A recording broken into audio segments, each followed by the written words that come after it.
इस कार्यक्रम के पुण्यार्चक हैं जयंती परिवार अलवर राजस्थान।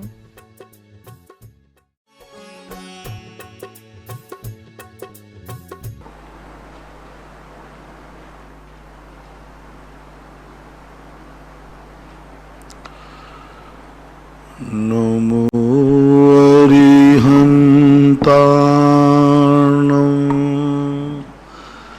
नमो सिद्धाणं नमो आयर्याणं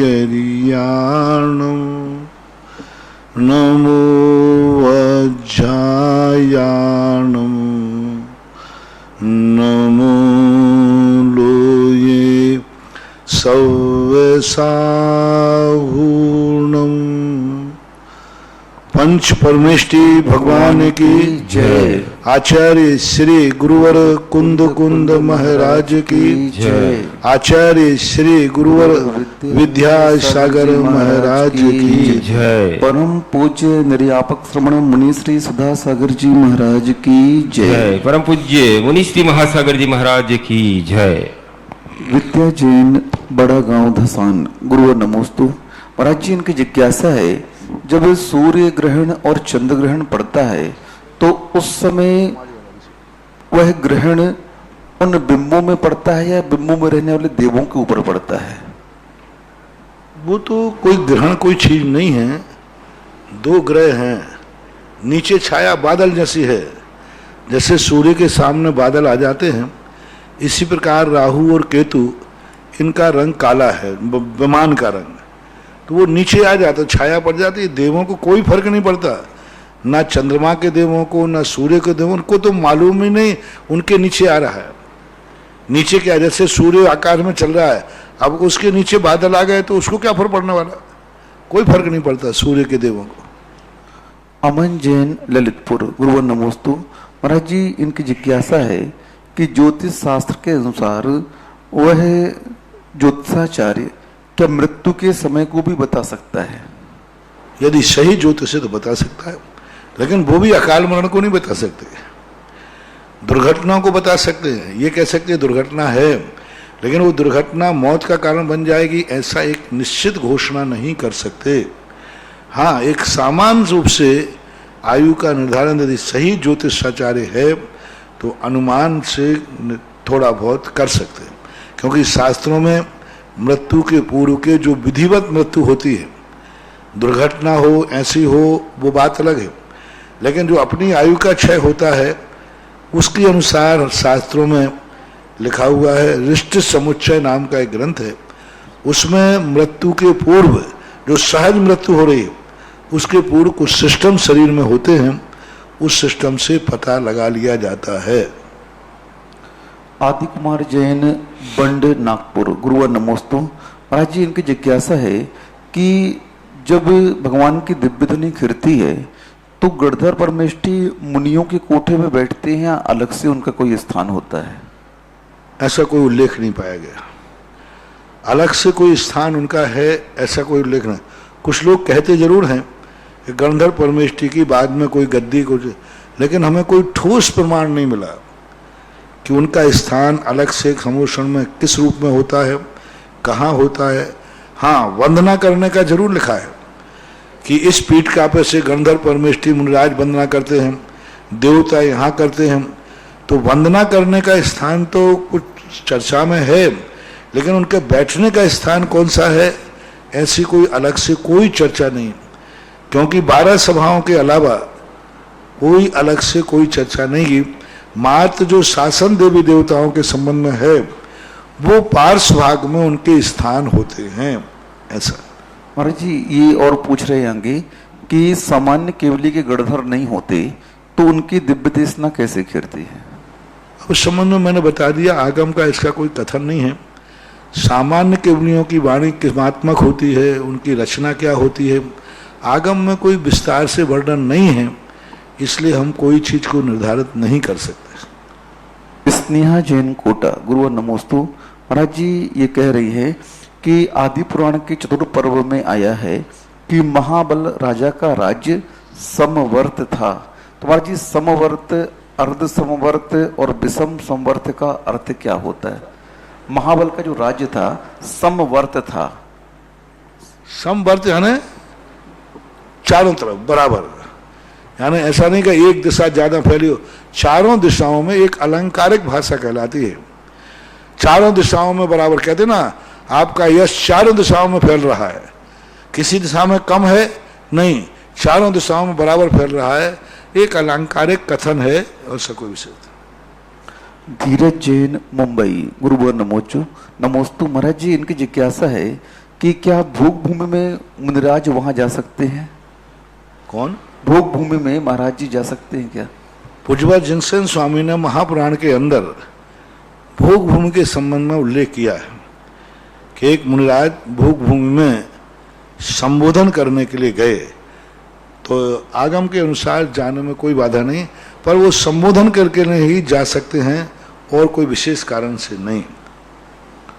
विनीता निर्मल जैन, अशोकनगर, गुरुवर नमोस्तु। महाराज जी, ये कह रही हैं कि ग्रंथ अपने आप में स्वयं मंगल होते हैं, तो फिर इन ग्रंथों का मंगलाचरण क्यों किया जाता है? ग्रंथ अपने आप में मंगल होते हैं, तो इन ग्रंथों का मंगलाचरण क्यों किया जाता है? मंगल कहाँ होते? ग्रंथ को कहाँ मंगल लिखा है? कौन से शास्त्र में लिखा? मंगल चारी है, अरहंत मंगल, सिद्ध मंगलम, साहू मंगलम, केवली प्रणीत धर्म मंगलम। धर्म को मंगल कहा है, शास्त्र को तो मंगल रूप नहीं कहा किसी शास्त्र, लेकिन फिर भी अपन यदि इनको मंगल मानते हैं तो मंगल भी मंगल बना रहे। अब जैसे आचार्य परमेष्ठी स्वयं मंगल रूप है, लेकिन वो ग्रंथ लिखते हैं तो पांचों परमेष्ठी का मंगलाचरण करते हैं। पुष्पदंत भूतबली स्वयं मंगल रूप थे, लेकिन जब उन्होंने मंगल रूप लिखा, मंगलाचरण लिखा, तो वहां भी मंगल रूप का कथन आया, उन्होंने मंगलाचरण किया।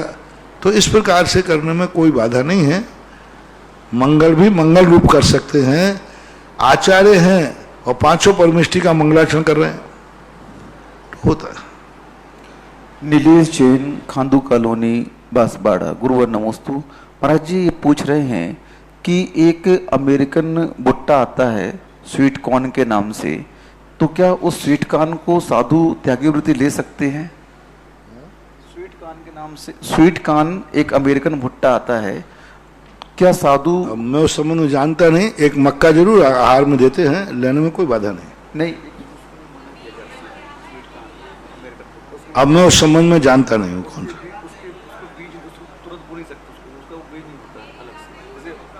महाराज जी, उस भुट्टे की मैंने वो है जो दाने निकलते हैं, उस दाने से पुनः बीज नहीं बनते, वो नहीं बनते, पेड़ नहीं बनते। उन दानों को अगर बो देंगे ना तो उनसे पुनः। अब पता नहीं, मक्का जो है, एक मक्का जो आती है आहार में देते हैं अभी।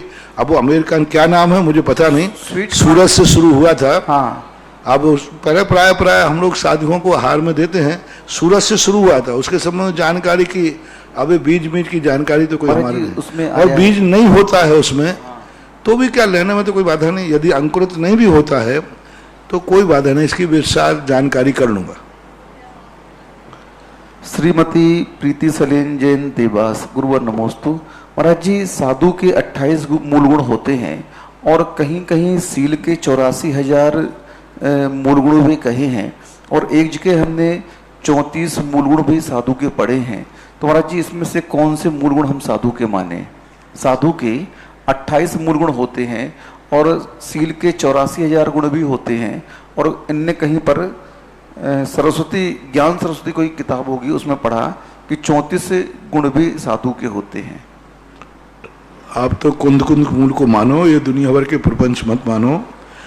84,000 जो गुण हैं, ये गुण सामान्य हैं, उत्तर गुण हैं। ये अरहंत भगवान के भी पूर्ण नहीं होते। अरहंत भगवान भी अभी पूरे 84 लाख गुणों से संपन्न नहीं है, 18,000 सील के व्रतों से संपन्न नहीं है। मात्र 28 मूल गुण जो है मुनि के, यही रूप से सही है। फिर तो जितने गुण करते जाओ तो फिर वही बात ही आता है, कैवत के गुण गंभीर, कैवत के हैं ये सब, बाकी तो अनंत गुण होते ही हैं। संजय जैन, आधारताल, जबलपुर, गुरुवर नमोस्तु। महाराज जी, ये पूछ रहे हैं कि इस बार पर्युषण पर्व में हम शिवरार्थों की क्या व्यवस्था रहेगी?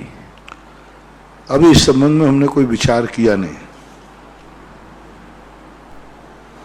विद्या जैन, बड़ा गांव धसान, गुरुवर नमोस्तु। महाराज जी, आगम और नो आगम क्या कहलाता है? आज प्रातःकाल प्रश्न में कहा था, आगम का अर्थ होता है, एक तो आगम का अर्थ सामान्य होता है, परंपरा से आए हुए ज्ञान को आगम कहते हैं, और एक आगम कहलाता है जिस शब्द का, जिस विषय का वो ज्ञाता तो है लेकिन वर्तमान में उसका उपयोग नहीं है। जैसे तत्वार्थ सूत्र का ज्ञान तो है लेकिन द्रव्य संग्रह पढ़ रहा है तो अभी उपयोग द्रव्य संग्रह में है, तत्वार्थ सूत्र लब्धि में पढ़ा लेकिन उपयोग नहीं, इसको बोलते हैं आगम।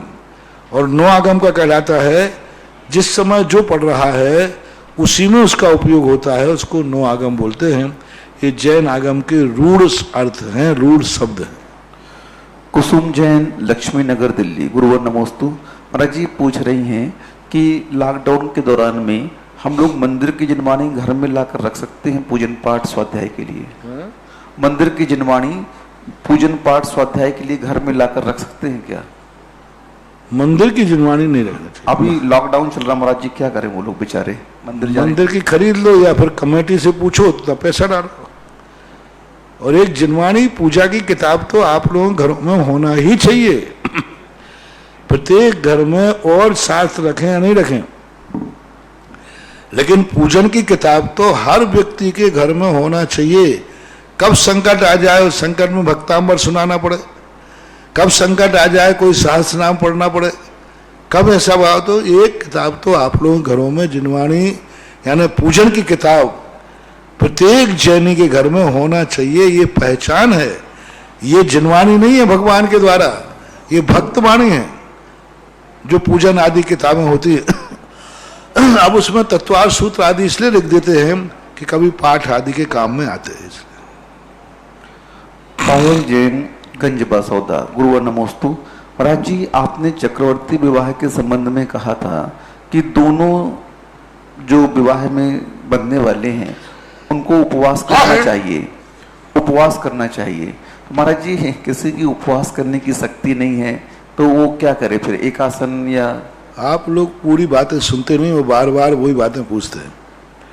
सारी विधि में बता चुका हूँ, शक्तिमान को भी बता चुका हूँ, शक्तिहीन को भी बता चुका हूँ, सब बताया मैंने, पूरा का पूरा कम से कम 10 बार बता चुका। उपवास करिए, उपवास नहीं है शक्ति तो दूध पानी ले लीजिए, उतनी शक्ति नहीं है तो फल ले लीजिए, अन्न लीजिए, वो भी शक्ति नहीं तो एक बार खा लीजिए, बस एक आसन कर लीजिए। शाम को वो भी शक्ति नहीं तो शाम को पानी और ले लेना, और क्या। तो ये चीजें सब अपने विवेक पर आश्रित करो। जितना कम करते जाओगे आपके नंबर कम होते जाएंगे, विशुद्धि कम होती जाएगी, और जितना करोगे उतना आपके लिए लाभ है, ऐसा माने। महेंद्र जैन, पत्रकार, इंदौर, गुरुवर नमोस्तु। महाराज जी, इनकी जिज्ञासा है कि कई बार व्यक्ति अच्छे कार्य करना चाहता है और वह अच्छे कार्य बुरे कार्य में परिवर्तित हो जाता है, तो महाराज जी उस समय हम अपने पाप कर्म का तीव्र उदय माने या पुण्य कर्म की मनता माने? क्या? हम अच्छे कार्य करना चाहते हैं और वह कार्य बुरे कार्य में परिवर्तित हो जाता है, तो उस समय हम अपने पाप कर्म की तीव्रता माने या अपने पुण्य कर्म की मंदता माने? पाप कर्म के उदय से, क्योंकि पाप कर्म का जब उदय आता है उस समय पुण्य कर्म के अच्छे कार्य करने वाले व्यक्ति को भी फल बुरा मिल जाता है, ऐसा। डॉक्टर मगन जैन, आष्टा, गुरुवर नमोस्तु। महाराज जी, प्रकृति बंध, अनुभाग बंध, प्रदेश बंध, स्थिति बंध क्या है ये? जैन दर्शन के एक रूढ़ अर्थ है। प्रकृति यानी स्वभाव, जब कर्मों का बंध होता है तो उन कर्मों में स्वभाव डाला जाता है। ये कर्म वर्णाएं हैं, ये कर्म वर्णाएं क्या कार्य करेंगे, ज्ञान को ढांकेंगे कि दर्शन को ढांकेंगे कि सुख दुख देंगी, क्योंकि वर्णाएं सामान्य होती हैं। जैसे आप लोगों का आटा सामान्य है, लेकिन आटा से अब रोटी बनाना है तो अलग ढंग से उसका प्रक्रिया अपनाई जाएगी, पूड़ी बनाना है तो अलग ढंग से, मिठाई बनाना है तो अलग ढंग से, व्यंजन बनाना है तो अलग ढंग। ये आटे के गुण नहीं है, ये बनाने वाला उसमें गुण डालता है कि इस ढंग से आटे को गूंथने से ये चीज बन सकती है। इसी प्रकार जो आत्मा है, कसाय भाव है, योग भाव है, वो आने वाले कर्मों में नेचर डालते हैं कि ये कर्म आत्मा से बनने के बाद क्या करेगा, किस रूप में करेगा, और इसी प्रकार से कितने समय तक रुकेगा, कितनी संख्या में आएगा और फल क्या देगा, इस प्रकार से। निर्मल जैन, मिर्ची, अशोकनगर। गुरुवर नमोस्तु। महाराज जी पूछ रहे हैं कि आपने एक बार कहा था कि एक बार जिसके नरकायु का बंध हो जाता है फिर वह व्यक्ति कोई नियम नहीं ले पाता है। तो रावण ने तो महाराज से एक नियम लिया था कि हम पर स्त्री को कभी भी हाथ नहीं लगाएंगे, पर उसका नियम भावों से टूट गया। उसके मन में एक पश्चाताप हुआ अंत में कि काश में ये नियम नहीं लेता, मैंने क्यों नियम ले लिया, मुझे क्या मालूम कि ऐसा भी सीता जैसी नारी भी कोई है। तो उसने जब एक किसी भी व्रत के प्रति यदि अनादर भाव आ जाता है तो वह व्रत खत्म हो जाता है। आदि कुमार जैन, बंड, नागपुर। गुरुवर नमोस्तु। महाराज जी ये कह रहे हैं कि पार्श्वनाथ भगवान के ऊपर जब उपसर्ग हुआ तो उस समय अगर धरणी में पद्मावती नहीं आती तो भगवान की क्या स्थिति होती? कुछ नहीं होती, थोड़ी देर बाद केवल ज्ञान हो जाता। सुपार्श्वनाथ भगवान पर उपसर्ग हुआ, नहीं आया कोई, केवल ज्ञान हो गया। नहीं आते तो भी उनका कुछ भी नहीं बिगड़ना था, केवल ज्ञान हो जाता, सारे उपसर्ग अपने आप टल जाते। लेकिन वो एक नियोग निमित्त बन गया तो ऐसा हो गया। सुनील जैन, हांसी। गुरुवर नमोस्तु। महाराज जी इनकी जिज्ञासा है कि अभिमन्यु ने ऐसा कौन सा पाप किया कि वह चक्रव्यूह में घुसने का तो भेद जान गया और निकलने का नहीं मान पाया और इतने सारे कायर योद्धाओं ने मिलकर के उसे मार दिया?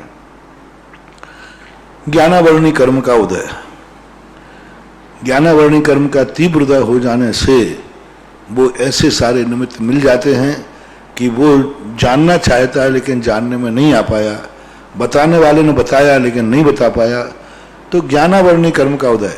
और मरते समय जो उनकी स्थिति बनी वो उसके खुद असाता कर्म के उदय से बनी। ऐसा। राहुल जैन, जबलपुर। गुरुवर नमोस्तु। महाराज जी ये प्रति हफ्ता रविवार व्रत करते हैं, इनका रविवार व्रत करते हैं ये, तो इस बार मुकुट सप्तमी भी रविवार को आ रही है, तो उस रविवार के दिन हम दोनों व्रत कैसे करेंगे? यदि आपके रेगुलर चल रहे हैं, बुद्धिपूर्वक नहीं है, अनायास पड़ गए, तो आपके दोनों व्रत माने जाएंगे, दोनों पूजाएं करना पड़ेंगे, दोनों जाप करना पड़ेंगे, सब व्यवस्था बन जाएगी। ये कह रहे अगर उस दिन जैसे हम एकासन का नियम रहता है तो उपवास करके मना लें दोनों इकट्ठे। एकासन, रवि व्रत में एकासन रहता है इनका, तो मुकुट सप्तमी में और उपवास कर लेंगे तो दोनों मन जाएंगे। हाँ दोनों माने जाएंगे, वो तो और अच्छा है, बढ़िया है। ऋषभ जैन, डिप्टीगंज, दिल्ली। गुरुवर नमोस्तु। महाराज जी सिद्धांत ग्रंथों में लिखा है कि कुल 48 भाव मनुष्य पर्याय के मिलेंगे, उसमें से 16 स्त्री नपुंसक और पुरुष वेद को मिलेंगे। तो महाराज जी इससे क्या आशय है? इससे आशय भाव होते हैं, ये द्रव्यलिंग जो अपने शरीर होते हैं ना, इसकी अपेक्षा से 2000 वर्ष में उन्होंने निर्धारित संज्ञा कर दी, 16 भाव तक ही आप अधिकतम पुरुष बनेंगे, या तो मोक्ष जाइए नहीं तो आप दूसरे वेद में जाइए। तो इस अपेक्षा, और ये मात्र मनुष्य गति के हैं, नपुंसक वेद की अपेक्षा मत देना। स्त्री, पुरुष और नपुंसक मनुष्य रूप में यदि आप सामान्य रूप से हैं तो पूरे नपुंसक वेद के तो सारे, यदि 16 भाव नपुंसक वेद के माने तो 2000 वर्ष सागर वर्ष में फिर क्या बनोगे? क्योंकि 48 भवों में अधिकतम कितना मानोगे? 31 सागर मानोगे, 2000 सागर। और यदि मान लो 48 भाव मानते हो, 48 में 31 सागर मानते हो, तो 31 में 48 का गुणा करोगे तो कितने आएंगे? 31 में 48 का गुणा किया तो कितने आए? अधिकतम 31 सागर। हालांकि इतना कोई पाता नहीं बार बार, पर इतने में क्या 2000 सागर थोड़ी हो जाएंगे? 41 गुणित 38, 1488 ही तो वर्ष हो गया अधिकतम, मान लो, ये तो बहुत मान रहे। लेकिन 2000 वर्ष सागर में तो शेष भाव तो नपुंसक में ही बीतेंगे ना, 2 इंद्री, 3 इंद्री, 4 इंद्री, आधा भाव तो त्रियंशों में ही जाता है, और आधे तो त्रियंशों में जाकर के जीव व्यतीत करते हैं। तो तो इस प्रकार से, और वहां तो सब 2 इंद्रिय 3 इंद्रिय सब नपुंसक है। ये मनुष्य के भाव हैं 3। मनुष्य गति में 16 नपुंसक में, 16 स्त्री में, 16 पुरुष वेद में, ऐसा मानना चाहिए। त्रियंश आदि के जो भाव हैं वो इसमें काउंट नहीं है। महाराज जी, इन भवों को पूरा करने के बाद पुनः निगोद में जाना पड़ेगा क्या? 2000 सागर के बाद तुरंत कभी भी जा सकता है। 2000 सागर की समय सीमा लेकर कोई जीव आया निगोद से निकल करके, और यहां एक भाव धारण किया, मान लो चीटी का किया कोई भी, और पुनः जाकर के निगोद चला गया इतर निगोद में, और कोई जीव आया तो 2000 सागर तक पूरी आयु व्यतीत की, लेकिन 2000 सागर के बाद या तो मोक्ष जाइए अंदर अंदर, नहीं तो निगोद जाना ही पड़ेगा। एक बार रिन्यू कराने के लिए, ये रिन्यू कार्ड कहलाता है हमारे यहाँ। चाहे बोली वो एक भाव पे जावे, यहां से मर करके निगोद में गया एक भाव के लिए, और एक भाव जी करके और पुनः आकर के वह फिर से 2000 वर्ष बन सकते, ऐसा। हरलीन जैन, गुरुग्राम हरियाणा, गुरुवर नमोस्तु। महाराज जी, इनका प्रश्न है कि हमारे भावों में और कर्म में बलवान कौन है? भावों में मतलब हमारे जो परिणाम हैं, भाव हैं, और जो कर्म है, पौद्गलिक कर्म, उन दोनों में बलवान कौन है? नीति तो यह कहती है कि भाव बलवान है, लेकिन अपराध होने के बाद जेल बलवान है। जब तक अपराध नहीं किया है तुमने तो परिणाम बलवान है। बांधने वाला तो मैं हूं ना, कर्म तो बंधने वाले, बंधने वाला कभी बलवान नहीं होता, बांधने वाला बलवान होता है। लेकिन बांधने वाले की कमजोरी हो, जेल में जेली बलवान है कि जेलर? ताकतवान कौन है? जेलर। तो हम तो जेलर हैं। लेकिन यदि जेलर बदमाश हो तो सारे जेली मिलकर के जेलर को आग भी लगा देते हैं, हाँ, पीट भी देते सारे जेली। तो इसी प्रकार आत्मा जेलर है, लेकिन आत्मा ज्यादा बदमाशी करती है, तो ये कर्म मिलकर के इस आत्मा की भी जम के धुलाई करती है। फिर जम के धुलाई, ऐसी धुलाई करती है कि पता चल जाता है, तिल तिल करें देह के खंड। तो ये तो अपने उपान, बाकी कानूनन तो जेलर बलवान है, कानूनन तो अपनी आत्मा बलवान है, आत्मा का परिणाम बलवान है। कर्म क्या करे? कर्म तो मात एक हमारा बांधा हुआ एक प्रकार के उपक्रम है। हम चाहें तो कर्म ना बांधें, चाहें तो कर्म बांध लें, ऐसा। दिलीप जैन, कोटा, गुरुवर नमोस्तु।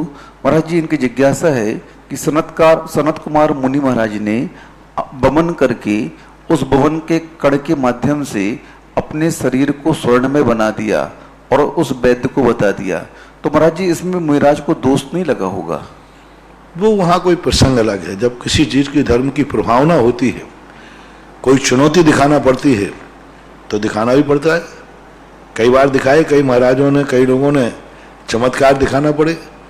बादीराज मुनिराज को अपना कोढ़ दूर करना पड़ा, कंचन सी काया करना पड़ी, सवाल धर्म की रक्षा का था। तो वहां अभिप्राय देखना चाहिए। अभिप्राय के अनुसार कई बार शक्तियों का प्रयोग करना पड़ता है। विष्णु कुमार को अपनी विक्रिया रिद्धि का प्रयोग करना पड़ा, किया, तो ये प्रसंग कहलाते हैं। पवित्र जैन, दिल्ली, गुरुवर नमोस्तु। महाराज जी, इनकी जिज्ञासा है, कोरोना वायरस भी एक जीव है, तो इस जीव ने लाखों लोगों को मौत के घाट उतार दिया अभी तक, तो क्या इस जीव को भी कर्मबंध हो रहा होगा? नहीं, उसका भाव किसी को उतारने का नहीं है, क्योंकि उसके परिणामों में इतनी जीवों की हत्या करना नहीं है।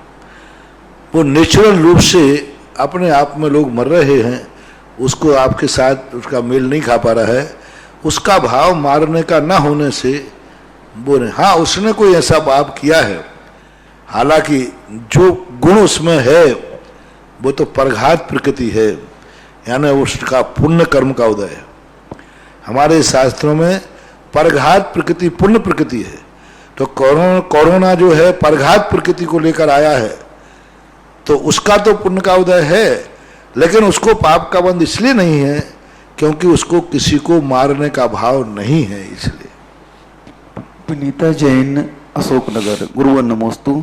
महाराज जी, इनकी जिज्ञासा है कि मिथ्यात गुण स्थान में मिथ्यात को लेकर पित्त ज्वर का उदाहरण दिया है, तो इस पित्त ज्वर के उदाहरण से हम कैसे समझें? पित्त ज्वर कहलाता है, जैसे पित्त जब भी डकार आती है तो पूरा मुंह कड़वा हो जाता है, जहरीला हो जाता है और बहुत देर तक। इसी प्रकार मिथ्यात का जो स्वाद है वह सदा कड़वा है, यानी उल्टा ही है। ऐसा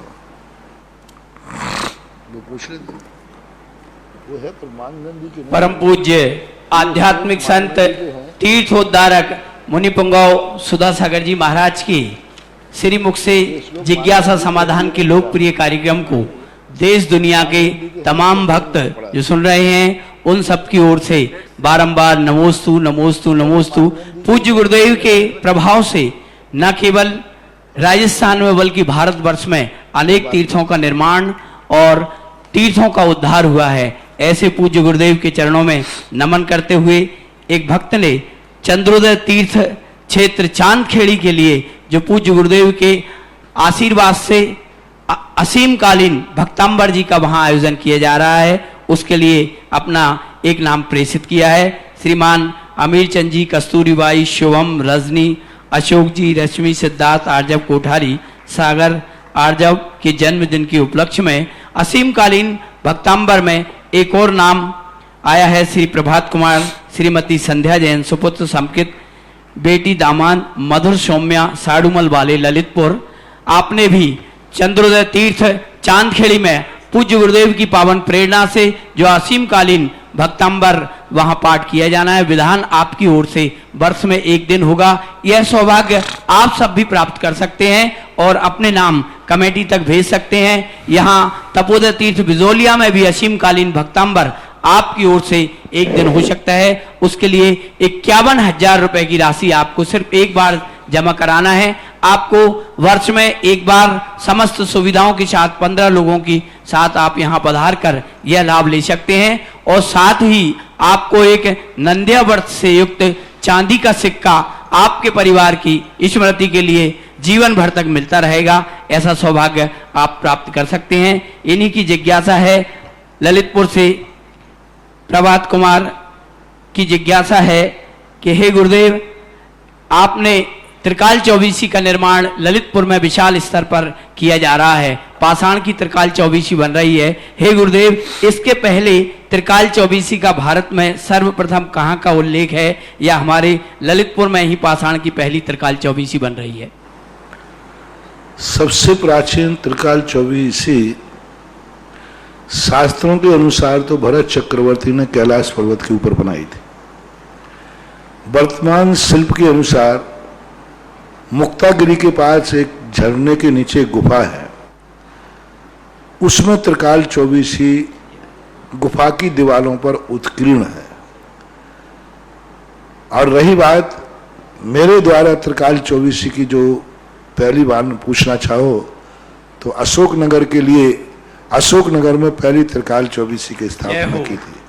अब आपका अभिप्राय किस रूप में है पता नहीं, लेकिन विजय दुर्गा का पूछने का भाव यही है कि अशोकनगर का नाम आ जाए इसमें। गुरुदेव, पाषाण की त्रिकाल चौबीसी के लिए उनका निवेदन था। पाषाण की पहली त्रिकाल चौबीसी। तो पाषाण किस रूप में पूछा? मेरे द्वारा पूछना चाहते कि आगम से पूछना चाहते कि शास्त्र आपकी श्री चरणों में तो स्पष्ट बोलो। तो मैंने कहा ना पाषाण की अशोकनगर में पहली त्रिकाल चौबीसी की स्थापना में। और एक पूज्य गुरुदेव आपके परम भक्त दादा, मेरे ताऊजी दादा रतिराम जी, आज पूज्य गुरुदेव का पड़घान करने का हमें सौभाग्य मिला। आपकी ओर से श्री रतिराम जी, पवन कुमार जी, वीरेंद्र भाई की चक्रवर्ती विवाह जो किया है उसके उपलक्ष्य में 51,000 रुपए की राशि के साथ यहाँ तपोदय तीर्थ बिजोलिया में प्रतिवर्ष श्री भक्तांबर महामंडल विधान करने की सौभाग्य अर्जित किया। चांदखेड़ी के लिए, चांदखेड़ी में श्री आदिनाथ भगवान के दिव्य दरबार चांदखेड़ी के लिए भक्तांबर लिखा करो चांदखेड़ी, श्री चंद्रोदय तीर्थ चांदखेड़ी। अब बिहाली बोलो हमारे जी, और आए और आशीष प्राप्त करें।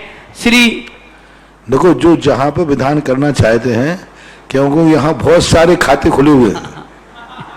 हाँ, क्योंकि मैंने कहा ना अपने सारे भारत के तीर्थ अपने तीर्थ हैं तो जो जहां लिखाना चाहता है स्पष्ट नाम लिख करके ही दें, जिससे कि कल के दिन कोई कंफ्यूज नहीं हो। और जिन्हें भी हैं?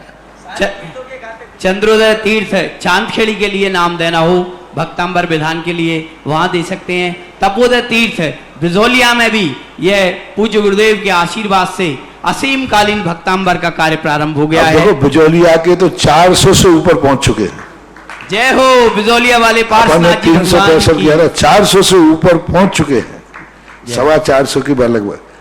अब मैंने कहा था कि चंद्रोदय तीर्थ चांदखेड़ी की यदि करना चाहते हम तो कम से कम 300 या 365 करो, तो वहां का भी खाता बहुत जल्दी, उस क्षेत्र पर भी ऐसा भाव आया। सब किसी शंकाकार ने शंका की थी, तो मेरा भी भाव है कि तीर्थ क्षेत्रों पर पूजा ही नहीं, पूजा तो कॉलोनियों के गांव के मंदिरों में पूजा होती है।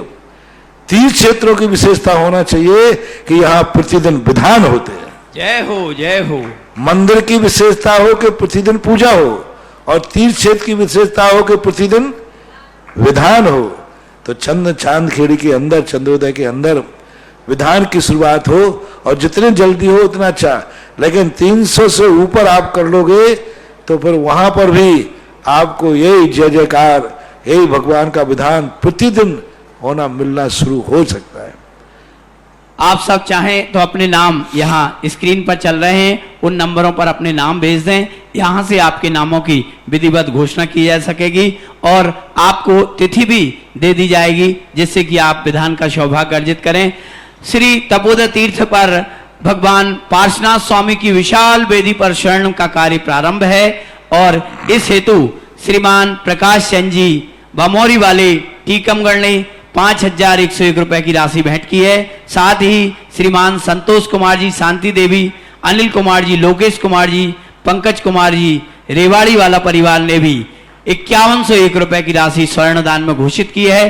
2101 रुपए की राशि ईसागढ़ से श्री कबूल चंद जी, गिरीश कुमार जी, संतोष कुमार जी ने भी स्वर्ण दान में घोषित की है। जिन्हें भी स्वर्ण दान में अपनी चंचला लक्ष्मी का उपयोग करना हो और अपनी लक्ष्मी के उपयोग के साथ ही अपने स्वर्ण को अपने जीवन में स्वर्णिम अवसर में बदलना हो, वह तपोदय तीर्थ के भगवान पार्श्वनाथ स्वामी के दिव्य और विराट दरबार को शरण मंडित करा सकते हैं।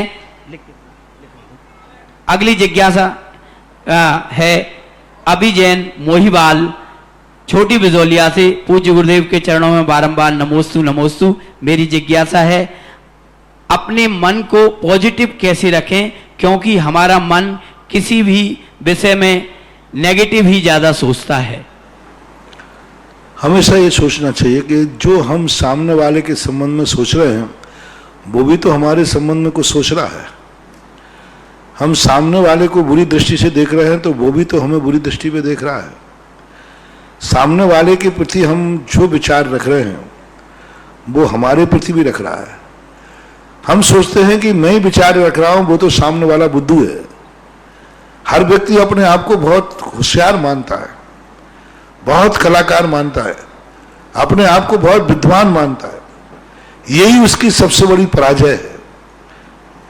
जब व्यक्ति अपने आप को ज्यादा मानने लग जाता है, समझ लेना अब उसके मिटने के दिन आ गए। और जो व्यक्ति दूसरे को ज्ञानी मानता है कि नहीं मैं तो सबसे ज्यादा बुद्धू है, सारी दुनिया मेरे से ज्यादा ज्ञानी है, समझ लेना तुम्हारे अच्छे दिन आने वाले। पॉजिटिव सोच है। हर व्यक्ति को अपने से पीछे मत मानो, आगे मानो कि वो भी सोच रहा है। जो तुमसे कह गया वही मुझसे कह गया, एक कहावत है।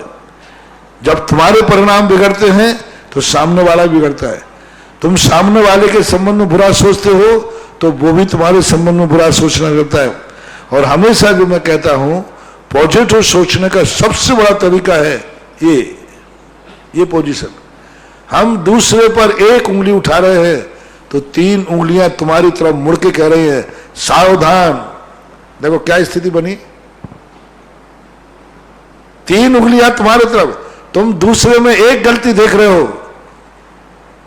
नीति कहती है ये उंगलियां कह रही है तुम्हारे में 3 गलतियां हैं। अपनी तरफ भी देखो, लेकिन कोई अपने को देखना नहीं चाहता, अपने को तो होशियार महसूस करता है, अपने को तो निमुनान शुद्ध करता है और दूसरे पर उंगली उठाता है। यही उसके विनाश का कारण बन जाता है। और यह नकारात्मक सोच जब तक चलता है, व्यक्ति कभी किसी कार्य में सफल नहीं हो पाता। इसलिए पॉजिटिव सोच करने के लिए देखना है कि उसके स्थान पर मैं होता तो क्या करता। उसने तुम्हें गाली दी, किसी कारण से दी, तुम होते तो क्या करते? फूलों की माला पहनाते, तुम भी वही करते। हर व्यक्ति ये नहीं समझ पा रहा है कि मैं यदि उस स्थान पर होता, महाराज जी सांप काटता है, बहुत बुरा है, अच्छा तुम सांप होते तो क्या करते हैं? नहीं, सबके गले के हार बनते। महाराज मच्छर बहुत काट रहे हैं, अरे ठीक काट रहे हैं, तुम मच्छर होते तो क्या करते? तो विचार करना चाहिए हर व्यक्ति को। क्या है, व्यक्ति अपने आप को छोड़ करके हर व्यक्ति को ये मानता है कि ये बहुत बुद्धू है, बहुत कुछ है, तो वो वहीं से उसके लिए नकारात्मक ऊर्जा चालू हो जाती है। पॉजिटिव जो हमने प्रातः काल प्रवचन दिया था, नहीं, जो सामने वाला कर रहा है वो भी अपनी बुद्धि से कर रहा है, उसमें कोई अकल है। कौन अपना विनाश चाहता है? कौन चाहता विनाश? वो जो कर रहा है उसको भी तो कुछ अकल होगी, वो भी कुछ सोच रहा होगा, और उस स्थान पर यदि वो कर रहा है तो उसके संबंध में भी सोचो। थोड़ा इस प्रकार का यदि सोच तुम्हारा बन जाएगा तो नकारात्मक ऊर्जा खत्म होकर सकारात्मक बनेगी, और जैसे सकारात्मक बनेगी सामने तुम्हारा सकारात्मक सोचेगा। आप जिसके संबंध में गलत सोच रहे हैं, निश्चित समझना वो भी तुम्हारे संबंध में गलत सोच रहा है। ना सोच रहा होगा तो गलत हो रहा है। वो कहते हैं ना, जो हमसे कह गया वही तुमसे कह गया। एक बुढ़िया थी, बाजार करके जा रही थी तो थक गई, तो एक घोड़ा वाला आया, बोले भैया मैं बहुत थक गई, वजन मेरा ये सामान सामने एक गांव है, उस गांव पे छोड़ देना, मैं आ रही हूं। तो वो जवान था मस्ताना, है बुढ़िया तेरे लिए घोड़ा नहीं है। आगे बढ़ गया। आगे बढ़ने के बाद उसने सोचा कि मैं कितना बुद्धू हूं, बुढ़िया बाजार से सामान लेके आई, ले लेता और लेके भाग जाता, बुढ़िया क्या कर लेती? हाँ ये तो वो व्यक्ति लौट के आया, बोले माँ जी वो मैं थोड़ा ध्यान नहीं दे पाया, लाओ तुम्हारी पोटली रख दूं। इधर माँ के मन में विकार आया कि मैं कैसी बुद्धू हूं, अनजाने को पोटली दे के लेके भाग जाता तो अच्छा रहा, उसने मना कर दिया। तो अब वो लौट गया, माँ जी रख लो। बोले बेटा अब नहीं, अब मैं ले जाऊंगी जैसे बनेगा। बोले क्यों माँ जी, पहले तो कह रही थी। बोले बेटा जो तुमसे कह गया वो मुझसे कह गया, तुम्हारी नीयत बिगड़ गई, मैं संभल गया। तुम्हारी नीयत बिगड़ गई कि मैं लेके भाग जाता, तो उसी ने मेरे से कहा, मैं संभल गई। तुमने तो बुरे नियत की और मेरे अंदर कोई कह गया, पागल हो गई कि अनजाने को पोटली दे दी, मैं संभल गया, ऐसा माने। और अगली जिज्ञासा ऑडियो के माध्यम से श्री गोपाल जी वकील साहब कोटा, ऑडियो के माध्यम। शिरोमणि आचार्य विद्यासागर जी महाराज के परम शिष्य निर्यापक श्रमण मुनि पुंगव 108 श्री सुधा सागर जी महाराज सत्संग के पवित्र पावन चरणों में श्री आदिनाथ दिगंबर जैन अतिशय क्षेत्र चांदखेड़ी की प्रबंध कार्यकारिणी का त्रिकाल बार नमोस्तु नमोस्तु नमोस्तु। देश विदेश के अंदर मुनिश्री की जिज्ञासा देशना प्रवचन को पहुंचाने वाले पुण्यार्जक परिवार श्रीमान ताराचंद जी साहब, नरेश कुमार जी साहब, जयंती परिवार अलवर वालों को पूरे देश विदेश के भक्तों की ओर से सादर जय जिनेन्द्र। मुनिश्री श्री कृष्ण जी को बहुत ही कुशार्ग बुद्धि वो शब्द चातुर्य से अद्भुत कौशल से परिपूर्ण बताया गया है। श्री कृष्ण जी और नेमिनाथ भगवान दोनों यदुवंशी हैं और दोनों की आपस में निकट संबंधी और रिश्तेदारी भी बताई जाती है। क्या श्री कृष्ण जी ने अपनी कुशार्ग बुद्धि और शब्द चातुर्य से नेमिनाथ भगवान को वीतराग पथ की ओर परिवर्तित किया? कृपया जिज्ञासा का समाधान करें। देखो ये चीजें ऐसी हैं, वो दोनों चचेरे भाई थे। इनके नेमिनाथ के पिताजी और क्या कृष्ण जी पिताजी 10 भाई थे। 10 भाई में जो सबसे बड़े थे समुद्र विजय, लेकिन नेमिनाथ का जन्म बाद में हुआ, कृष्ण जी का बाद में हुआ। वो वासुदेव के पुत्र थे, 10वें 8वें नंबर के बेटे थे, उनके भाई थे। तो ये चचेरे भाई, अरे ये झगड़ा झंडा तुम्हारे भाई भाई में चलता है, एक बाप से, वे तो 2 बाप से पैदा थे। ये संपत्ति धन दौलत सब के संबंध में राजघरानों में आपने देखा, दूसरे जो राज में कंटक बनता है तो उसके साथ क्या करते हैं। तो ये सब एक राजनीतिक और एक सांसारिक परंपराओं से उलझे हुए परिणाम है। और उन्होंने इस प्रकार की स्थिति को लेकर के नेमिनाथ को तो कुछ नुकसान हुआ नहीं। नेमिनाथ को उन्हें तो खुशी हुई कि जो काम हम लेट करने वाले थे वो काम जल्दी हो गया, जो हम संसार में फंसने वाले थे उससे मुझे बचा लिया। ज्ञानी व्यक्ति दुश्मन की बात को भी बुरा नहीं मानता, वो कहता है कि दुश्मन भी मुझे कुछ देता है। नेमिनाथ का चिंतन था कि कृष्ण जी यदि ये नहीं करते तो मैं दीक्षा नहीं लेता, संसार में फंस जाता। तो जो पॉजिटिव सोचते हैं, सकारात्मक जिनकी एनर्जी होती है, वो सकारात्मक ही सोचते हैं। अब जो नकारात्मक सोच था वो शास्त्रों में तो ऐसा वर्णन आता है। अब ये घर घर की कहानियां हैं और संसार की कहानी है, अब इस संबंध में कोई आश्चर्य की बात नहीं है। अशोकनगर से संजीव श्रृंगार परिवार की ओर से नमोस्तु। इनकी जिज्ञासा है, गुरुदेव जब किसी का शरीर अस्वस्थ हो जाए और वह मंदिर जाने की स्थिति में ना हो, धर्म ध्यान ना कर पा रहा हो, उसे धर्म ध्यान किस तरह से कराएं, और जबकि वह आप लोग जो परिवार के लोग हैं उनको पाठ सुनाकर, पूजाएं सुनाकर, अभिषेक का याद दिलाकर, गंधोदक आदि दिलाकर जितना वो ग्रहण कर सकता है उतना कराना चाहिए। पूजाएं पढ़ देना चाहिए और उनसे कहना चाहिए कि ये भाव करो कि आप मंदिर में हैं और भगवान के सामने अर्घ चढ़ा रहे हैं। उनके हाथ में अर्घ भी दे करके एक थाली में चढ़वा सकते हैं। तो अब अपनी व्यवस्थाएं हैं, ये मजबूरी के अपवाद मार्ग कहलाते हैं, जिनकी विधि नहीं लिखी जाती। जैसी पोजीशन हो वैसा निर्णय करना चाहिए। सागर से जय श्री पूज्य गुरुदेव आपके चरणों में नमोस्तु निवेदित करती हैं। सभी मनुष्य पुण्य का फल तो चाहते हैं, परंतु पाप का फल गुरुदेव कोई नहीं चाहता, जबकि काम सब पाप रूपी ही कर रहे हैं और पुण्य का काम बहुत कम लोग कर रहे हैं। ऐसा क्यों? ये हमारी बुद्धि विभ्रम है। व्यक्ति जब मोह के नशे में होता है तो उसके सब ऐसी बातें आती हैं। ये हमारे उपादान की खुद की कमजोरी है। जिस दिन जागेगा उस दिन समझ में आ जाएगा। और क्यों ऐसा हो रहा है, अब तो कोई शराब बोतल पर लिखा रहता है ये स्वास्थ्य के लिए हानिकारक है, सिगरेट के पैकेट पर लिखा रहता है स्वास्थ्य के लिए हानिकारक है, पाउच पर लिखा रहता है तंबाकू समाना स्वास्थ्य के लिए हानिकारक है, सब कुछ लिखा है, फिर भी खा रहा है। तो किसका दोष माने?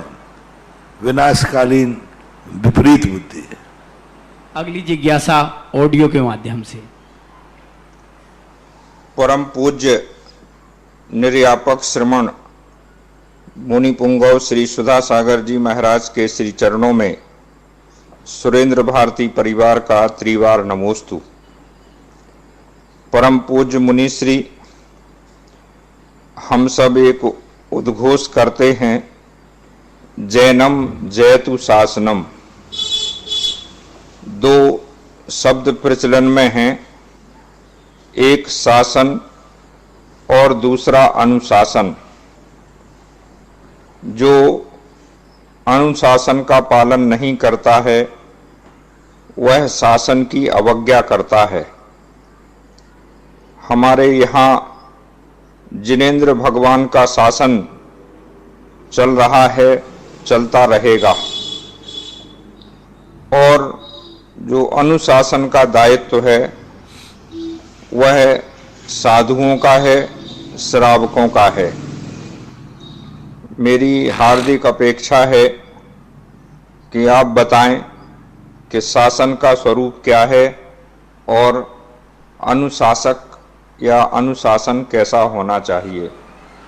शासन का संबंध मालिक से होता है, बॉस से होता है, भगवान से होता है।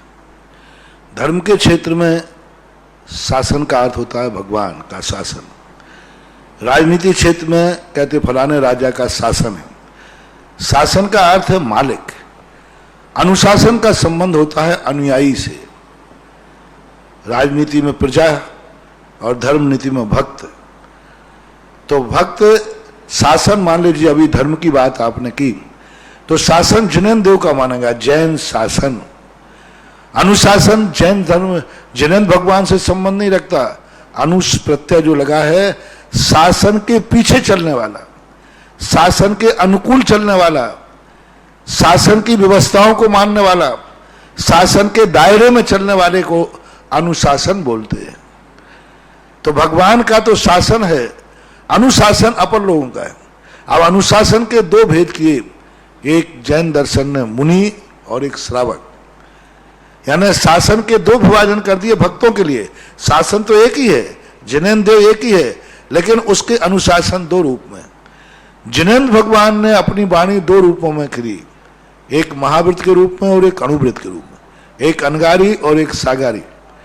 दोनों लोग यदि भगवान की हुई वाणी का अनुसरण नहीं करते हैं तो वे अनुशासनहीन माने जाएंगे। और जो अनुशासनहीन होता है वह शासन की अवज्ञा करता है, और शासन की अवज्ञा करने वाला कभी सुखी नहीं होता।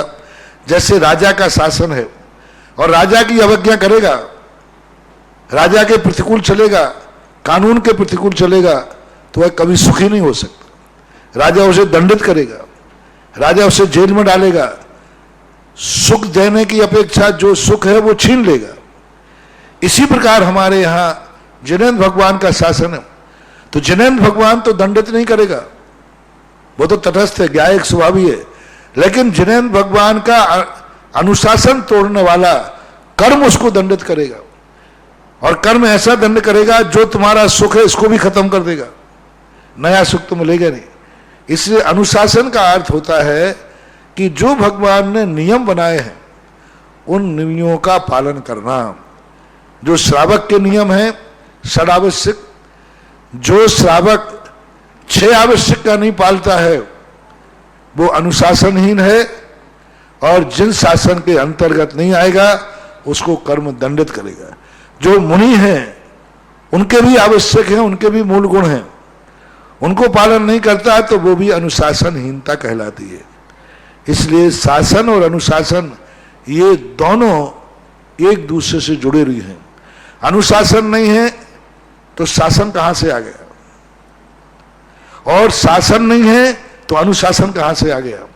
तो दोनों का संबंध है, भगवान और भक्त का संबंध है। जितनी जिनवाणी है ये सब हमारे कोर्स में है, अनुशासन है, इसका हमें पालन करना ही अनुशासन है। यानी जिनेन्द्र भगवान ने, शासन ने जो हमारे नियम बनाए हैं उन नियमों का पालन करना ही हमारा अनुशासन है। और यदि नहीं करते हैं तो अनुशासनहीनता की कार्यवाही यहां पर कर्म करता है, वहां पर राजा या पार्टी करती है। पूज्य गुरुदेव के चरणों में वंदना जैन सतनासी नवोस्तु निवेदित करती हैं। निदान एवं लक्ष्य में क्या अंतर है? लक्ष्य तो बहुत अच्छी वस्तु है। लक्ष्य में जो व्यक्ति के, अब लक्ष्य दो हैं, यदि पाप रूप लक्ष्य है तो लक्ष्य बिना निदान के भी हो सकता है, पुण्य रूप लक्ष्य है तो बिना निदान के होते ही है। तो लक्ष्य को तो हमें देखना पड़ेगा। लक्ष्य में कोई जरूर नहीं कि निदान हो। किसी व्यक्ति ने लक्ष्य बनाया कि मुझे यह गढ़ जीतना है, मुझे यह परीक्षा पास करना है, इससे युद्ध जीतना है, इसको हराना है, इसको जीतना है, ये सब लक्ष्य हैं, निदान नहीं है। क्योंकि इसमें कोई चीज को वो आहूत नहीं कर रहा है, वो पुरुषार्थ कर रहा है, मैं इसको जीत के रहूंगा, मैं यह वस्तु प्राप्त के रहूंगा, मैं जमीन को खोद के पानी निकाल के रहूंगा। कुछ भी XYZ लक्ष्य बनाया जा सकता है, ये सब वो है। निदान में क्या है, वो अपने पुण्य को गिरवी रखता है। मैंने जितना पुण्य किया है इसके बदले मुझे यह मिलना चाहिए। लक्ष्य नहीं है ये, वो याचना कर रहा है, मिलना चाहिए। इसमें तो लक्ष्य में तो वो स्वयं कर रहा है, मैं ऐसा करूंगा, मैं करूंगा ऐसा, मैं इसको जीतूंगा, मैं इसको हराऊंगा। ये सब मैं पे आ रहा है। निदान में मैं शब्द नहीं आता है। निदान में कहता है कि मैंने जितना पुण्य किया है इसके पुण्य के बदले मुझे यह मिलना चाहिए। तो वो क्या है, धर्म को बेच रहा है, पुण्य को बेच रहा है। ये लक्ष्य वाला पुण्य को नहीं बेच रहा है, धर्म को नहीं बेच रहा है। स्वयं कह रहा है कि मैं ये कार्य करूंगा, मैं उसको थप्पड़ मारूंगा, मेरा लक्ष्य है वो। मैं अपने आप को, वो अपने पुण्य को दाव पर नहीं लगा रहा है, वो अपनी बसियत को दाव पर नहीं लगा। निदान बंद तो सबसे ज्यादा खतरनाक है कि वो अपने जिंदगी भर की कमाई को दाव पर लगा देता है, पुण्य को बेच देता है। मैंने जिंदगी भर जो पुण्य किया इसके बदले मुझे यह मिलना चाहिए। रावण ने निदान बंद बांधा, यानी जितना तपस्या की, जितना पुण्य किया, जितना धर्म किया, हे भगवान इसका फल मुझे 3 खंड का राज्य मिलना चाहिए। कितना अंतर है। एक व्यक्ति कहता है कि मैं आज 1 लाख रुपया कमाऊंगा, और एक व्यक्ति कहता है मैं घर की जायदाद बेच करके 1 लाख रुपया लाऊंगा। दोनों मान लीजिए जुआ के लिए कह रहे हैं। एक कह रहा है मैं 1 लाख रुपया कमाऊंगा, वो काय के लिए, बोले जुआ खेलना है। और एक कह रहा है मैं जुआ खेलने के लिए घर को बेचूंगा, मैं माँ बाप की पत्नी के आभूषण बेचूंगा। और एक कहता है मैं मंदिर की मूर्ति बेच के लाऊंगा। जो मैंने मूर्ति बैठा ली है इसको बेच करके मैं जुआ खेलूंगा। अब तीनों में कितना अंतर है, तीनों जुआ खेल रहे हैं। एक कह रहा है कमाई कर रहा है, दिन रात मेहनत कर रहा है, बोले काय के लिए कमा रहा है, बोले जुआ खेलना है। तो जुआ खेलने के लिए कमा रहा है। दूसरा देखना, बोले क्या बात है भाई, बोले मैं मम्मी का सोना चुराऊंगा, पापा के जेब में से चुराऊंगा। बोले क्यों, बोले जुआ खेलने के लिए। अब देखना, एक जुआ के लिए कमाई कर रहा है, मेहनत कर रहा है, दिन रात मेहनत कर रहा है, और एक घर की वस्तु को बेच चोरी करने का प्रयास कर रहा है, बेचने का, मैं घर की वस्तु बेचकर जुआ खेलूंगा। और एक भगवान की मूर्ति बेच करके जुआ खेलेगा। तीनों में सबसे बड़ा पापी कौन है? तीनों एक साथ जुआ खेलेंगे तो सबसे बड़ा पापी कौन? जो भगवान बेचकर जुआ खेले। सेकंड पापी कौन? माँ बाप की संपत्ति, घर की संपत्ति बेचकर जुआ खेलेगा। और तीसरे नंबर का जुआरी कौन? बस। तो तीसरे नंबर का जुआरी जो है वो निदान में नहीं आएगा। वो लक्ष्य बना रहा है, मैं कमाई करूंगा जुआ खेलने के लिए। मान लीजिए लक्ष्य पाप का ही बना लिया, लेकिन पाप का बनाने करके भी उसने निदान नहीं किया, कोई संपत्ति दाव पर नहीं लगाई, मैं कमाऊंगा, ये लक्ष्य कहलाता है। ये दो निदान में आएंगे। जो कहते हैं कि बाप की संपत्ति मुझे मिल जाए, किस लिए चाहते हो? जुआ खेलने के लिए। तो ऐसे ही अपने धर्म के, अपने पुण्य की कमाई को जब व्यक्ति संसार के भोगों के लिए दाव पर लगाता है तो उसे निदान कहते हैं। और बिना दाव पर लगाए हुए बिना अपने लक्ष्य को प्राप्त करता है, वह लक्ष्य कहता है। दोनों में बहुत बहुत अंतर है। पूज्य गुरुदेव के चरणों में नमोस्तु। सावर्द मागधी भाषा से क्या तात्पर्य है? सावर्द मागधी भाषा से क्या तात्पर्य है? मागधी तो ठीक है, सावध क्या? सावर्द दोनों साथ लिखें एक शब्द। मागधी भाषा से क्या तात्पर्य है? मागधी भाषा तो है, अर्ध मागधी होगी। अर्ध मागधी, मागधी, अर्ध मागधी शब्द, सार्ध मागधी नहीं। अर्ध मागधी या कहीं सा अर्ध मागधी ऐसा लिखा हो, कोई संधि में सार्ध मागधी लिख दिया हो, तो अर्ध मागधी भाषा को इसलिए कहते हैं मागध जाति के देवों के द्वारा जिनको प्रचारित किया जाता है। दिगंबर जैन धर्म में इसका इतना ही उल्लेख मिला है कि भगवान की जब ध्वनि खिलती है तो 1 योजन तक सुता जाती है। उसके बाद मागध जाति के देव उसको आगे बढ़ाते हैं। तो अर्ध क्यों कहते हैं? क्योंकि आधी तो भगवान ने स्वयं बोल दी, आधी के बाद वो जाके ले गए तो उसको अर्ध मागधी बोलते। जैसे बिना साउंड के माइक के मैं बोलूं तो कितने लोगों को सुनाई पड़े, इतने को। अब पूरे पंडाल में किसको सुनाई पड़े, तो ये माइक का कमाल है। और पूरे विश्व कौन सुन रहा है, ये वीडियो का कमाल है, सीधे प्रसार चैनल वालों का। तो अब ये चैनल वाले आजकल अर्धमागधी हैं। ये मागध जाति के देवों के द्वारा भेजा तो अर्धमागधी भाई, उसका नाम फिर धीरे धीरे एक भाषा का नामकरण हो गया।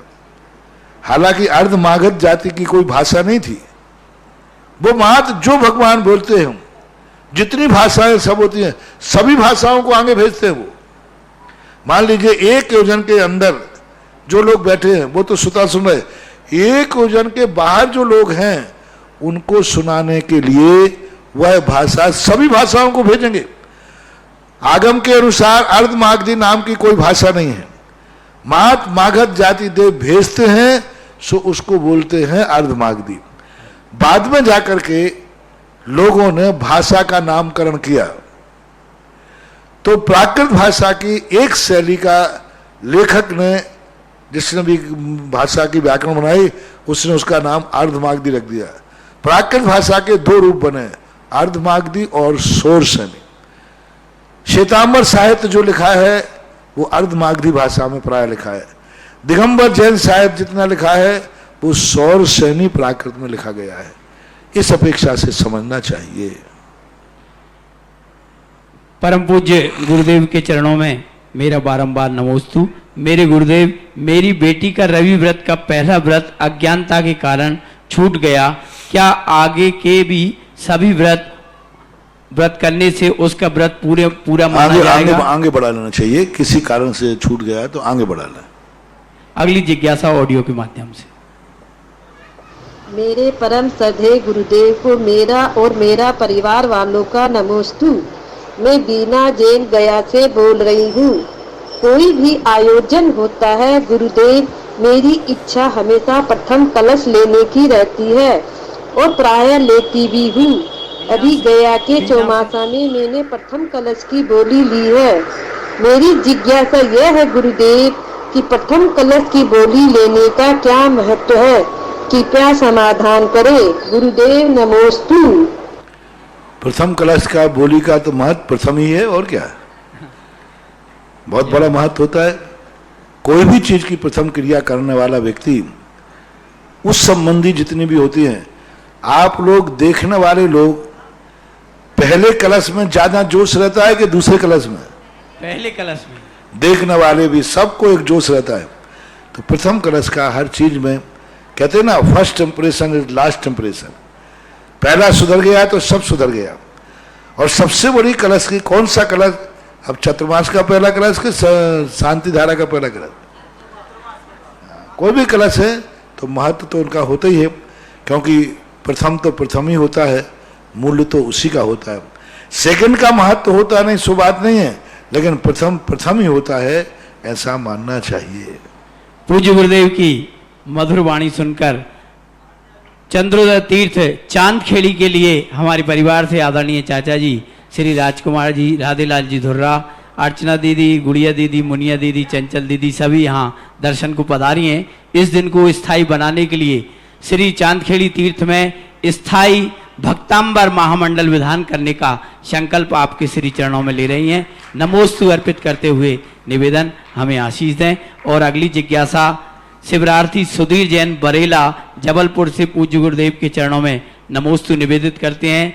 परम पूज्य महाराज जी, हम लोग जिन धोती दुपट्टों से रोज अभिषेक पूजन करते हैं, उन धोती दुपट्टों का पुराना होने जाने के बाद, फट जाने के बाद क्या करना चाहिए, कृपया समाधान करें। कोई सामान्य चीज हो जाती, फट जाने के बाद उनको आप किसी भी उपयोग में ले सकते हैं, कोई बात नहीं। पूज्य गुरुदेव पवन जैन गुरुग्राम हरियाणा से निवेदन करते हैं। पूज्य गुरुदेव के चरणों में बारंबार नमोस्तु। महाराज जी, कुछ लोग अपने अपने अलग अलग तरीकों से श्री जी का अभिषेक पूजन आदि करते हैं।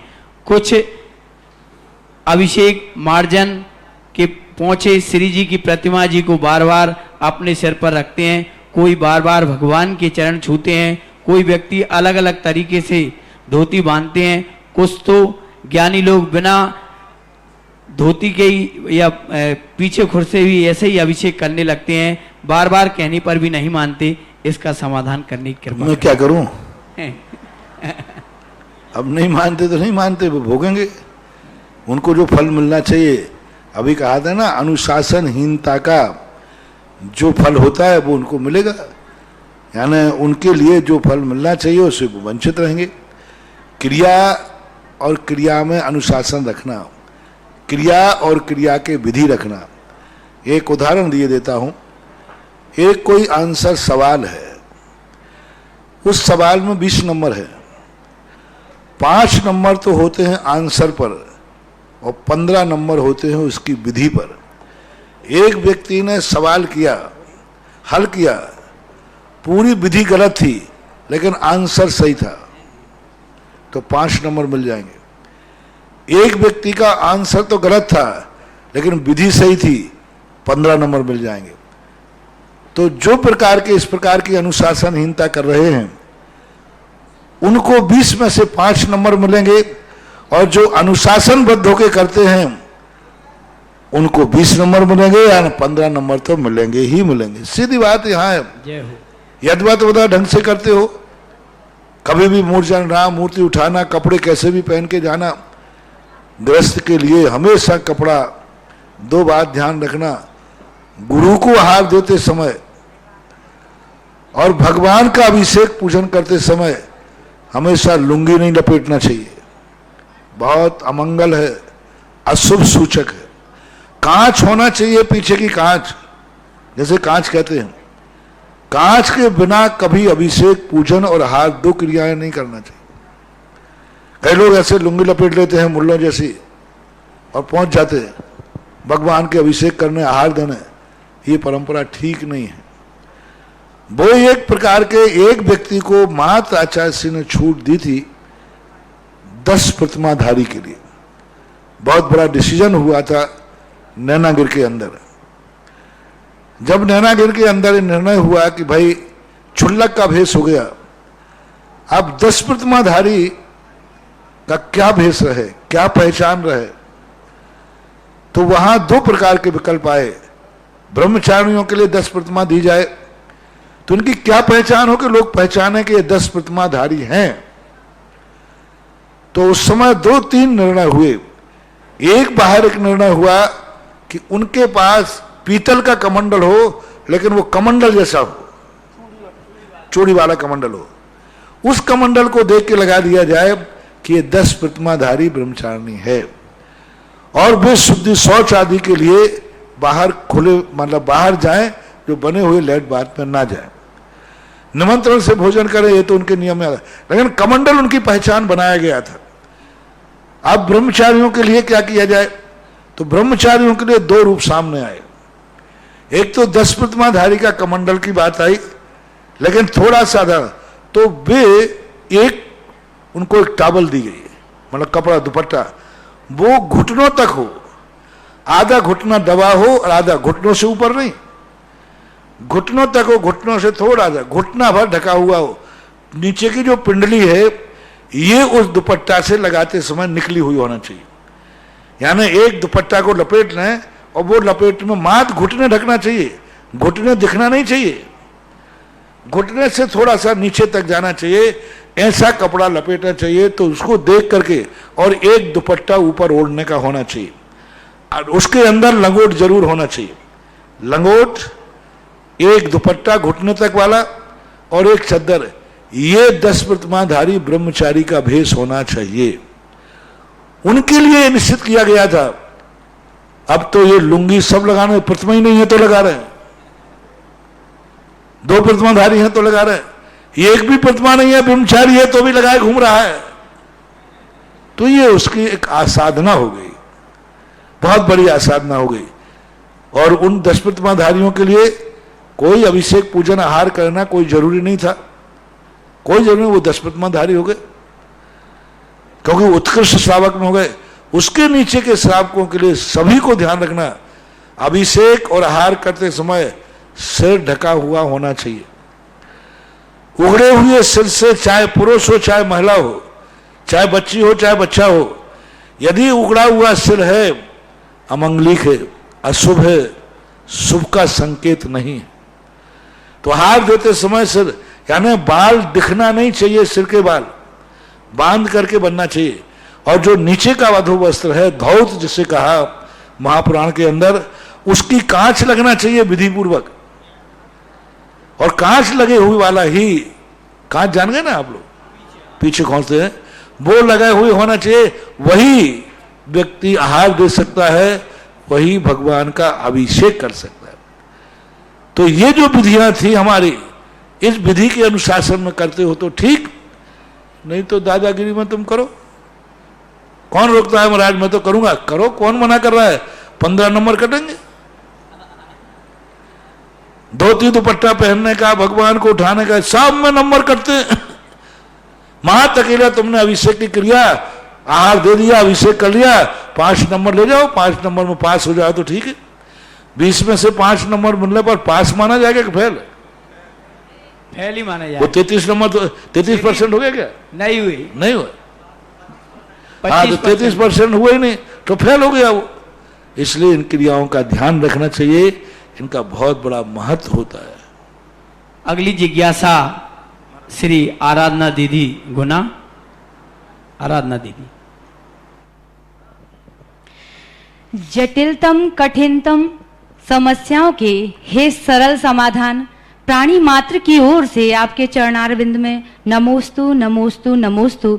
भगवान, 2 जिज्ञासाएं हैं। पहली, चारों गतियों के जीवों में से कौन कौन सी गति के जीव समाधि के अधिकारी हैं? दूसरा, 3 भव और 8 भव में जो समाधि वालों को मोक्ष की बात कही गई है, तो उस समाधि का क्या प्रावधान है? वह समाधि किसकी और कैसी होती है? नमोस्तु भगवान। समाधि लेने के अधिकारी मात्र 84 लाख योनियों में, चारों गतियों में मनुष्य और त्रियंच ही समाधि ले सकते हैं। वो भी त्रियंच और कर्म भूमि के त्रियंच और मनुष्य, भोग भूमि के त्रियंच मनुष्य नहीं, देवता नहीं, कुछ नहीं। वो कर्म भूमि के मनुष्य त्रियंच समाधि ले सकते हैं। वो भी आर्य खंड के मनुष्य और त्रियंच समाधि ले सकते हैं। और जो 7-8 भव का सवाल है, ये 7-8 भव का अंतर होता है कि 7-8 भव उसी के हैं जिन्होंने विधि पूर्वक, संकल्प पूर्वक, बाकायदा अन्न जल का त्याग करके, क्षमा याचना करके अन्न जल को त्याग दिया है और वृत्ति बन करके संभाली।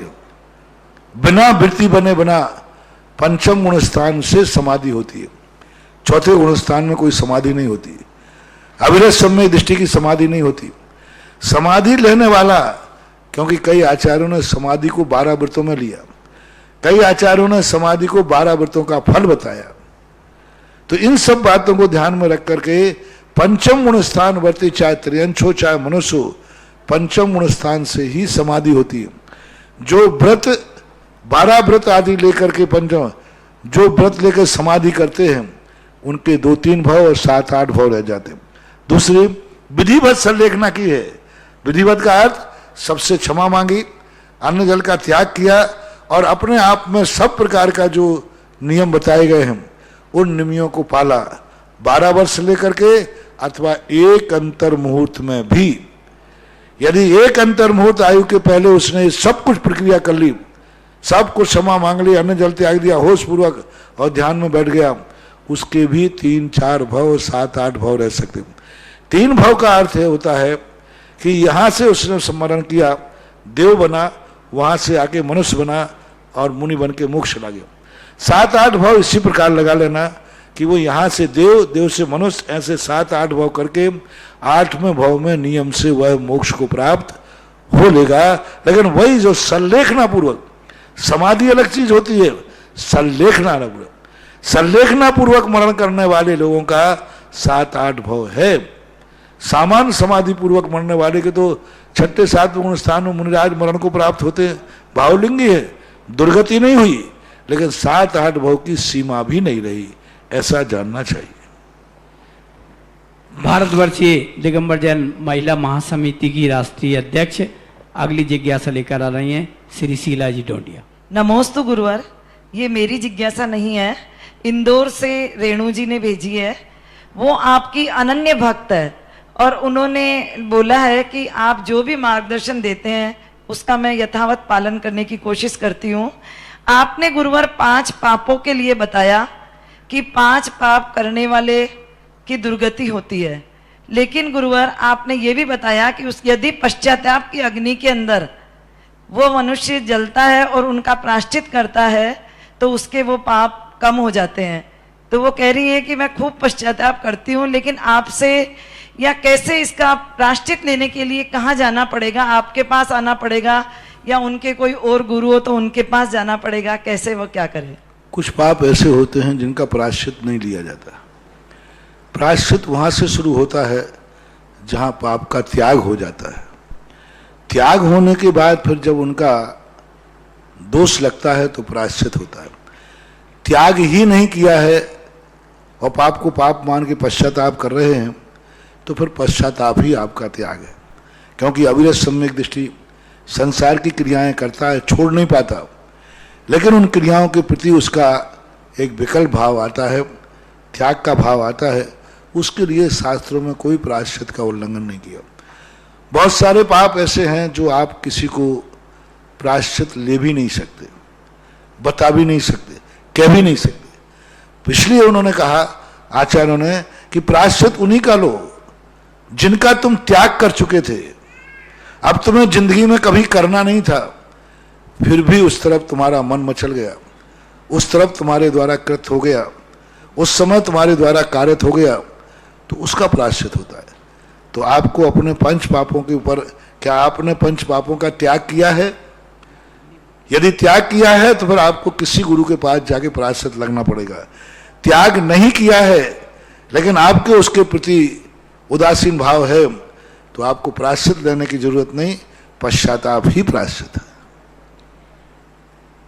श्री चांदखेड़ी जी के बड़े बाबा के दिव्य दरबार में एक और भक्त ने आजीवन श्री भक्तांबर महामंडल विधान ये वर्ष में एक दिन कराने का संकल्प 51,000 रुपए की राशि के साथ लिया है।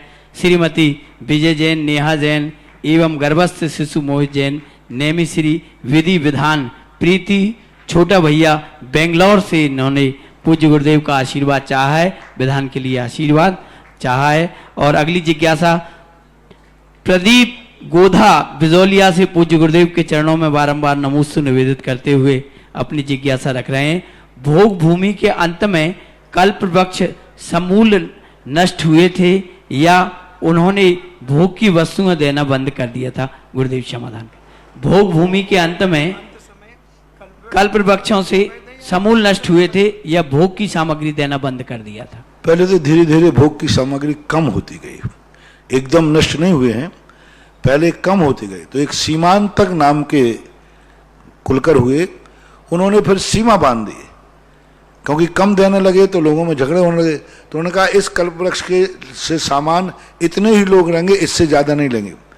तो सीमा धीरे धीरे कम होते गए और जब बिल्कुल ही बंद हो गया तो वो विलय को प्राप्त हो जाते हैं, क्योंकि वो पुण्य से ही आते हैं, पुण्य से ही समाप्त हो जाते हैं। अगली जिज्ञासा ऑडियो के माध्यम से। मेरे अनंत उपकारी गुरुवर के चरणों में कोटिशः वंदन। नीति कलरैया।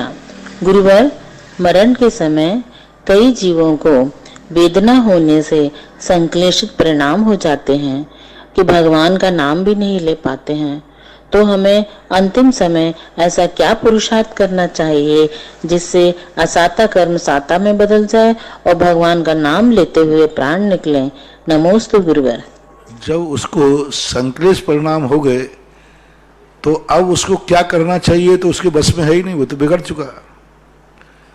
हमारे यहाँ कष्ट और संक्लेश में अंतर है।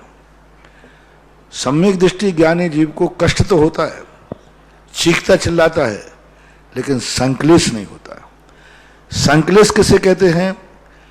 अपने व्रत और धर्म के प्रति घृणा भाव आ जाना। व्यक्ति को कष्ट हो रहा है, बहुत हो रहा है, लेकिन उससे पूछो क्यों तुमने त्याग कर दिया है, तो बोले नहीं, वो त्याग तो अच्छा किया लेकिन बहुत कष्ट हो रहा है। और मिथ्या दृष्टि क्या कहेगा? मैंने त्याग करके गलती की। तो उसका व्रत के प्रति उदासीन भाव आ गया। यानी धर्म के प्रति जब उपेक्षा भाव आ जाए तो उसको संक्लेश कहते हैं। धर्म के प्रति उपेक्षा भाव नहीं है, शारीरिक कष्ट बहुत है, चीख भी रहा है, रोना भी आ गया, आत्म ध्यान भी उसका हो गया, लेकिन उसने धर्म की उपेक्षा नहीं की, उसने धर्म की निंदा नहीं की, उसने नियम का नहीं कहा कि मैंने नियम लेके गलती की, ये परिणाम नहीं आया। तो कष्ट तो है लेकिन संक्लेश नहीं है। यदि संक्लेश आ गया तो अब उसके लिए तो एक ही है कि कोई समझा दे, समझ में आ जाए तो बहुत अच्छी बात है, नहीं समझ में आ जाए, कष्ट का तो समाधान है, संक्लेश का समाधान तो बहुत कठिन होता है।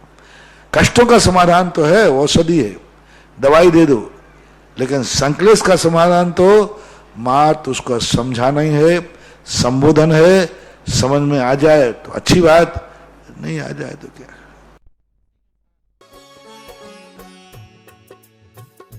इस कार्यक्रम के पुण्यार्चक थे जयंती परिवार अलवर राजस्थान।